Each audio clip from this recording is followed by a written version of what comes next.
Is there a right way to do this? What is the right way? Can we work together to implement the right way? And how do we share the benefit in a Pono way so we all feel like we're part of it? If you want to do astronomy, want to do TMT or any project, you have to protect the mana. You have to make sure you don't damage the water table. And you have to make sure the community feels it's open, transparent, we're part of the decision making, and we see tangible benefit to our community. Welcome to Richard Haw's YouTube channel, which looks at what we can do today to make Hawaii Island a more sustainable place to live so our children and grandchildren and their grandchildren won't be priced out of here and will be able to stay in Hawaii and live good lives here. Today, our guest is Dr. Fengchuan Liu. Welcome. Fengchuan is the project manager for the 30-meter telescope project here on Hawaii Island. He leads the observatory's design and development. He has previously acted as project manager and before that deputy project manager. And you have been with the TMT project for how long now? I joined TMT in late 2015 after 20 years working for NASA Jet Propulsion Lab, JPL. And my first few years was mostly focused on engineering, technology, science development. I had very little to do with Hawaii until January 2021 when I took over as acting project manager, and I quickly became involved in Hawaii and moved to the Big Island. I was going to mention that about you working at NASA's Jet Propulsion Laboratory. I saw that you received numerous awards there, including the NASA Outstanding Leadership Medal, NASA Exceptional Achievement Medal, and JPL Magellan Award. So I'm mentioning those things because impressive. I think you must know what you're doing.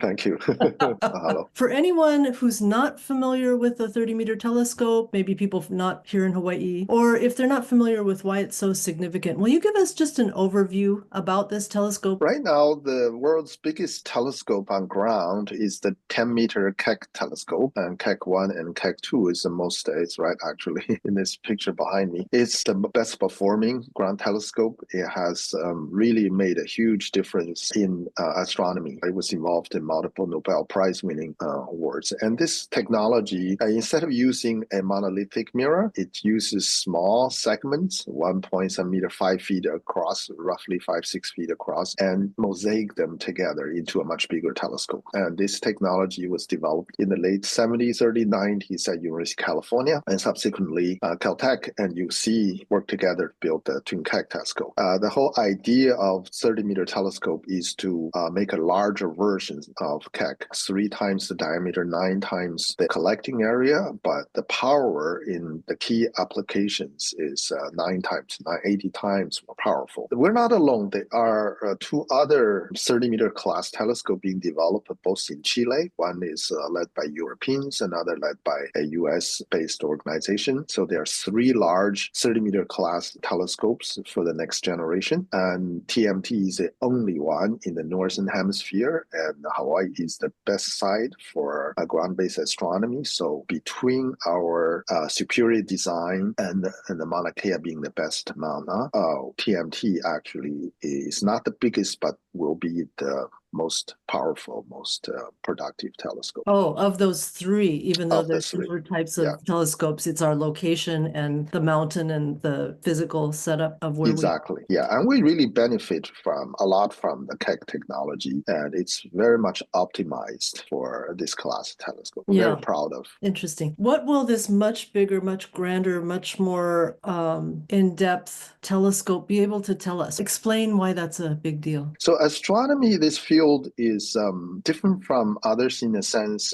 There are different ways to look at this. One is it's really difficult to reproduce the astronomical events on Earth in the laboratory because the universe is so big. And the universe itself is a big laboratory. A lot of astronomical events happen in the past. So having a big telescope is the best way, essentially the only way to observe the big laboratory called the universe. And collecting light, having a big aperture, bigger mirror to be able to collect lights is essentially the best way to enhance your capability. As I mentioned earlier, the power of the telescope is proportional to the linear size to the force power. So when you have a mirror that's 3 times the linear dimension, its real power is actually 81 times. And the application extends from the solar system all the way to the first light, first galaxies. In the solar system. We have planets or satellites like on Jupiter and Saturn, their satellites. We suspect there may be potential lives there. And traditional way is to spend billions of dollars, send a NASA spacecraft going close by and do observation, take pictures. And now with 30-meter class telescope, you will be able to do a lot of this on Earth, just, because your resolution, your capability, you can see so much further, so much more clear. You can do a lot of these on Earth. That's a solar system. Further out, in 4 or 5 light years away, it takes the light 4 or 5 years to reach Earth to our telescope. And for the reference, light travels about 200,000 miles per second. And imagine that takes 4 or 5 years to reach us. That's within the Milky Way galaxy, and where we find exoplanets. And the question is always whether there's exoplanet have an atmosphere and whether it has potential life on it. What's the temperature? What's the gravity level? And so there's a search for potential life in exoplanet that starts from a few light years away to much further within the Milky Way galaxy. And at the center of the Milky Way galaxy, we have a supermassive black hole, a few million times the mass of our sun. And intense activity has been using actually the Keck Observatory by a group at UCLA. They have won Nobel Prize for their work on this. And so this is just within the Milky Way galaxy. And there are billions and billions of stars. Actually, there are several hundred billion stars like our sun within the Milky Way galaxy. And there are hundreds of millions of galaxies like our Milky Way. So the universe is so huge. And the current best knowledge is that the universe started over 13.8 billion years ago. And the first stars and galaxies formed over 13 billion years ago. It takes this light over 13 billion years to travel and reach the Earth. And this is a monumental number, astronomical number, literally. And the light is so faint that you need large telescope to be able to study this. And that's what basically the scope of what 30-meter telescope can do. And there are a lot of phenomena we simply don't understand. What we know, the matters of material we know, comprise only 4% of the universe. Oh, that's interesting. Yeah. And they are another 20% that is what we believe is a dark matter. Dark matter does not emit light, so we cannot use telescope to observe it, but it exerts gravity nearby stars and galaxies. So what is the nature of dark matter? We have a lot of ideas which really don't know. And beyond that, there are more than 70% of the matters in the universe are actually dark energy. And we have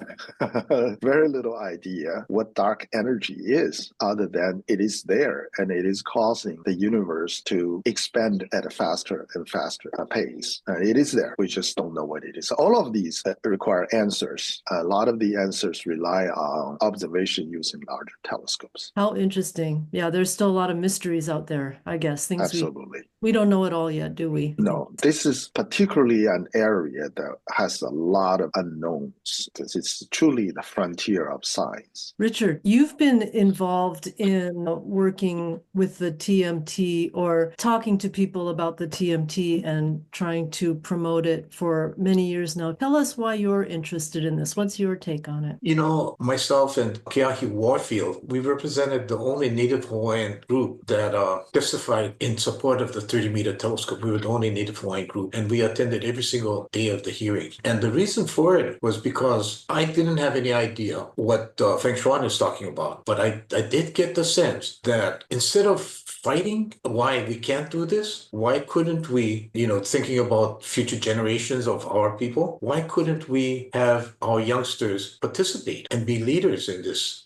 So that's how I come at this whole thing, yeah. So I'm focused on the earth, of course, and farming specifically. But for the larger picture, what can we do for future generations? And that's where I'd like to see our youngsters have opportunities to participate. Right. I've heard you talk about this before, that you're talking about Hawaii becoming a real center of astronomical science, even more so than now with the TMT, and our children growing up into people that become a part of that science and become leaders. That's a fascinating idea. Now, I understand, Fengchuan, you not only have a deep understanding of TMT's technical aspects, and you've managed the design and production of its many parts and systems and instruments, but lately you're also focusing on connecting with people in the Hawaii Island community, making one-on-one connections and other outreach. Tell us about that. Who is it that you're meeting with, and what is the focus of these connections? I've been here for almost 4 years, living on the island, working on the island. I spent at least half my time going out to the community, inviting the community in. So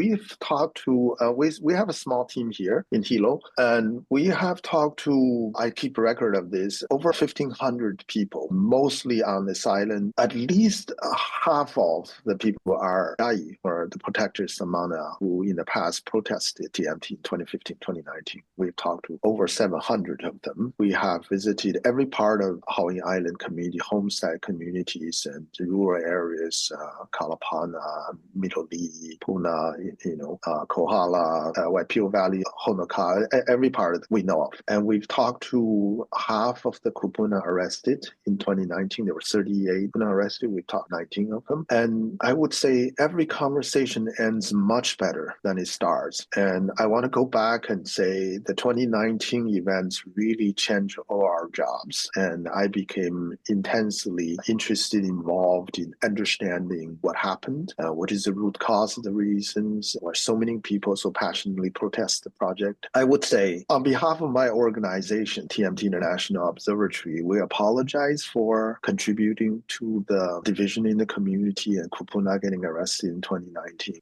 Through these conversations, we have learned that it's really, really important to go down to the basic fundamentals. We need to build relationships. We need to build long-term trust with the community on this island in Hawaii, particularly in the Native Hawaiian community. And this is something I feel we didn't have before with the broad grassroots community. And I think we're trying to do that. And every conversation helps us that. I think we have made another mistake, I would say, on behalf of my organization, which is, we have invested millions and millions of dollars on this island, but most of the investment, quote unquote, went to the students who are interested in STEM education or are heading to college. And that is a great thing to do. We love doing that. We'll continue doing that. But if we were solely doing that, nothing else, we are in a sense dividing up the community because the majority of the students do not get to go to college or want to pursue vocation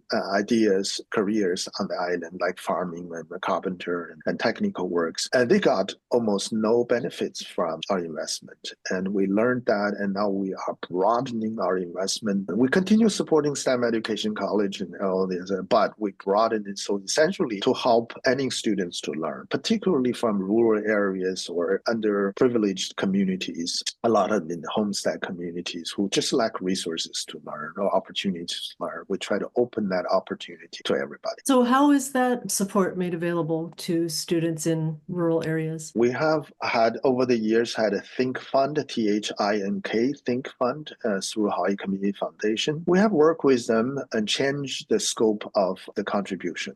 They decide which organization to support, but we have broadened that from just STEM education and college scholarships to basically help every student learn, help the environment, Hawaiian culture, and children from families of incarcerated parents, and all of these healthcare. We're very happy to see how that has broadened. And in addition, in our daily work, weekly work, through a lot of these conversations, particularly through a lot of the criticism, we have learned how to co-create programs with the community, local community. These are relatively small pilot programs, but the programs that help us to understand, work with the community, curricular development, translating this to Hawaiian language so that we can have teacher workshops that train the teachers so they can go back, teach their students. We have mobile laboratories that bring STEM education to communities otherwise that don't have it. We work with agriculture, with high school students who want to do construction works, carpentry works. We support environmental protection, restoration programs, homestead community culture programs. We have indigenous culture exchange programs led by Hawaii County. We select Hawaiian students, take them to Okinawa 2 years ago and to First Nation in Canada and welcome their students come to a truly indigenous culture exchange. So these are some of the examples that we have been doing. Oh, that's terrific. So that's something TMT TMT is doing as a way of giving back to this community? Exactly. We want to be good neighbors without any conditions. We want to be good neighbors. We want to learn and do good work to help the community and uplift the community. And these are not our ideas. Almost every pilot program we do, we learn from talking to the community. And it's co-created and co-executed with the community. Oh, that's great. Now I want to go back to, you said you've spoken to so many people around the island and that the conversations are better at the end than how they start out. Tell us about that. What are you telling them? What are they saying? And how is it that their reactions are changing? I'm curious to know more about that. After 2019, as you can imagine, if I want to talk to a Kiai or protect or Kiai leader, the most difficult thing is actually for me to get introduced to them through common friends and for them to agree to talk to us. And once they agree to talk to us, my record is 5 hours. It happened twice. Each time is a 5-hour long conversation. And the first 4 hours would be criticism, almost nonstop criticism. Why did you do this? What happened to this? So we sit there and listen to criticism, and we actually learn the most from criticism. And after you listen to the criticism, you start having a exchange, question and answer exchange. Very quickly, you find out there is a degree of trust based on respect. They respect me enough to spend the time to criticize me, and I respect them to really listen intently, taking notes, not talking back. Through that process, I think you start to have a really sensible exchange. And then we find out, geez, a lot of this criticism was about the past, about the history. And yes, it's also about 2015, 2019, but a lot of it is about the past. Do you mean the past before 2015? Yeah, right. And some of it is about maunakea, astronomy, about TMT. A lot of it is about the history of Hawaii. I would say a lot of the Hawaiian people, if I could summarize, feel the root of a lot of these is because they feel disrespected by, big organization, big science, big project come from outside. And you want to use our land, our mana, our most sacred place to advance your science, your career, your business. And people feel disrespected.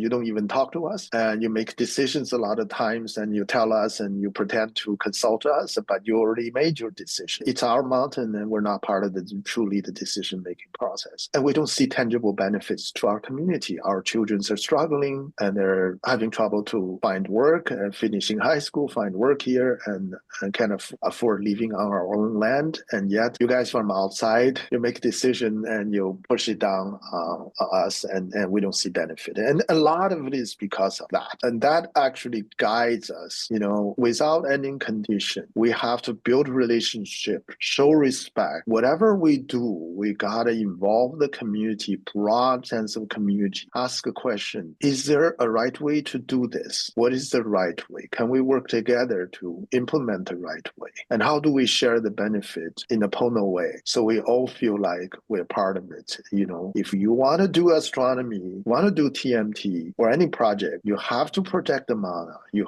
have to make sure you don't damage the water table. And you have to make sure the community feels it's open, transparent, we're part of the decision making, and we see tangible benefit to our community. Do you feel that a lot of them are seeing the value of TMT after you talk to them? That's an interesting question because in any of these conversations, we never ask people to support us. Can you change your position to support us? The conversation is always about, let's talk about ourselves, introduce it, talk stories, where we come from, where our family, your family, what happened before, what went wrong, how it was these people get feeling disrespected or unhappy about certain things, what's the root cause of things, and what is the right thing to do. And that's essentially all the things we talk about. And that said, a lot of people volunteer to tell us, I had a conversation yesterday at lunch, a lady whose mother was arrested in 2019, ex-husband was arrested in 2019, and son was arrested in 2015. And halfway through the conversation, she said, coming into this conversation, I believe so much that TMT will never happen. But knowing who you are, what you're trying to do, how you want to respect and work with the community, I think it is possible. There there is a right way to do it. Again, we never asked for that. We aren't hearing a lot about TMT in the general press these days. Where does it stand right now? From the project's point of view, from the technical project point of view, not, we just talk about a community engagement. From the technical point of view, it is a very mature project because we were ready to construct 10, 11 years ago, and we're even much more ready to construct, but we have to be patient and find the right way to do that. Meanwhile, I would proudly say that it is the best technical team in the world. Our engineer scientists are just first rate, the best. We have remained focused, designing, mature the design of the observatory. 85% of essentially all the key components are designed, and we have used limited resources to fabricate some of the components, like the mirrors, the mirror segments, and some of the support structure. These are the key long lead items, technically challenging items. And we're proceeding on that on mainland, in Japan, in Canada, in India, our partner countries. And we're trying to move some of the work to Hilo, Hawaii as well at the sea level. So the project is very mature. Because of the delays, we no longer have enough funding to complete the project. And we rely on the National Science Foundation, the federal money, to complete the projects. And so we are in that application process. We finished NSF's preliminary design phase process, and we are waiting for NSF to enter us into the next phase, which is the final design phase. And if we pass that, and in parallel, for NSF to be able to invest in the construction of the TMT, they have to complete the federal version of the environmental impact statement and cultural consultation process. And we need to wait for that process to complete as well before we can hopefully see federal investment, if both are completed successfully. My impression, the most important thing is the interaction with the people. That is the absolute most important thing. Nothing else matters until you can get it done. And so I'm really happy to see they're moving in that direction. But I also would like to say this too. You know the president of the TMT, Dr. Henry Yang? Yeah. I met him a long time ago, and it didn't take very long to make me know that this is the kind of guy you can do business with on a handshake. So I felt confident to be 100% behind the project. Holy smokes, the science is just incredible. But it's the human relationship part that is so important. And you guys are doing it the right way. Yeah. So it isn't the basis of the word aloha. Yes. It's about reciprocity. Aloha is about reciprocity, not transactionalism. Right. So that's it in a nutshell. And I see you guys working in that direction. And I'm real hopeful, and I'm very supportive. Yeah. Thank you, Uncle Richard. So if I may add, yes, Henry Yang is the chairman of our board of directors, the chancellor of UC Santa Barbara system. Over the last 15 years or so, he has made over 100 trips to to Hawaii Island and talking to Uncle Richard and the community. And he has a charisma, it's a warm personality that immediately connects to the culture of the people and show respect. For people of his stature, so busy to be able to make all these trips, it just shows how much he cares about this respect. Yeah. That's quite a commitment. Over 100 trips. I mean, I don't know how many people would do that. That's interesting. Fengchuan, if you could just tell people one thing about the TMT project, what would you want them to know? TMT today is very different from TMT 2019. It is still the same science and technology engineering project, but the way we want to be known in the community, we want to connect, engage with the community is entirely different. We want to work with the community, show respect, and find a right way to do it if possible. But at the end of the day, the future of TMT on Mauna Kea will be decided by people of Hawaii, particularly the Hawaiian community. And that's the way it ought to be, and we completely accept that. If TMT ever happens on Mauna Kea, it will be done in the right way, and the right way will not be determined by us, it will be determined by the Hawaiian people. The state of Hawaii Hawaii is also making changes. The state of Hawaii passed the Law Act 255 a couple of years ago and established the new Maunakea Stewardship and Oversight Authority, MKSOA. And this authority has 11 voting members, including a number of Native Hawaiian leaders, including the Kia'is who protested TMT before, and they are in the process of taking over the decision-making management of Maunakea. And so they meet monthly, we watch their meetings, and so hopefully they will at some point pick up the issue with the future development or not. Where the world is going? No, we're only talking about Hawaii TMT, but we're operating in a world that's, it's getting kind of scary. Things are happening so quickly and moving in various different directions. But I can say this, I feel confident that the TMT will add to Hawaii's resilience. And that's what we need, is resilience. And that's why I'm a big supporter. Being able to look into the future and be part of the future and our kids be leaders, I think that's a good combination. Yes. Well, thank you so much for joining us today, Fengchuan. That was very interesting, hearing about TMT and what's happening with it today and where it's been and where it's headed. I really appreciated hearing that. And thanks everyone for watching. We will be back here in 2 weeks with another episode of Richard Ha's vlog. Ahui ho. Ahui ho. Thank you so much for having me. Ahui ho.